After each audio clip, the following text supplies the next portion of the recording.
So, I was at the checkout the other day. That was not an applause line. Anyway, I whipped out my credit card to go and pay. What's so funny? So millennial, or is it Gen X? Possibly. Or is it boomer? Not possible, also rude.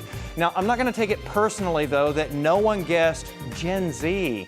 I guess that one is kind of obvious because, reportedly, they overwhelmingly prefer to pay with debit cards and not credit. And in many cases, the younger set saves those debit cards in their phones, which is how many of them transact. They just want to use Venmo, or they are using Apple Pay, or they are using Google Pay, like, some sort of digital wallet. Dr. Kirti Sinha is an assistant professor of accounting at UT Dallas. She is also a credit card user. I still use it.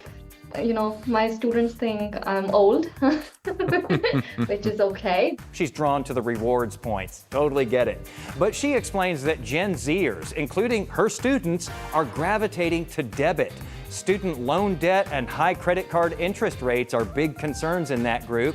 And she says younger people see debit as a way to live within their means, especially now as economic and job market uncertainty has this age group thinking a lot. Can I sustain my finances for, let's say, next couple of months if I don't get an internship, if I don't get a job, right? So I think that's the mindset that's coming from, and they see this credit card debt as a huge, a prohibitive factor for them, that I should not accumulate this debt. That may be some of what is helping to propel this. A report by the Wall Street Journal that at the end of last year and continuing this year, overall debit card spending in the U.S. increased more than credit card spending, the first time that had happened in nearly 4 years. Could this become a longer-term trend with a debit-happy up-and-coming generation now? So I don't think it is temporary. I think it is here to stay. But will their preference for debit help Gen Z to stay out of debt? So far, their average balance is lower than most other generations, but there are a lot of factors at play there. This may be more telling. The Dallas Fed compared Gen Z Texans to millennials and Gen Xer Texans when they were in their 20s. They found that a higher percentage of people in Generation Z have credit cards than millennials and Gen Xers when they were at that age. And yet, Gen Z is less likely to aggressively use that plastic compared to the prior generations when they were also in their 20s.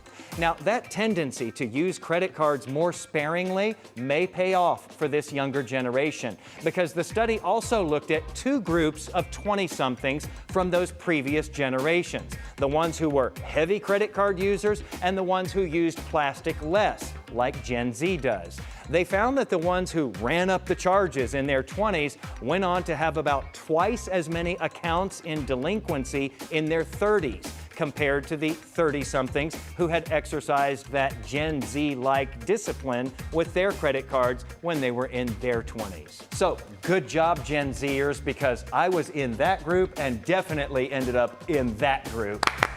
Also, not an applause line. I really need to go back to doing these without the live audiences. Anyway, more info on this and how we are kind of behind in the ways we pay with today's write-up posted at Jason Wheeler TV on Facebook, Threads, and Blue Sky, where we're trying to stay right on the money. Finally, applause that makes sense.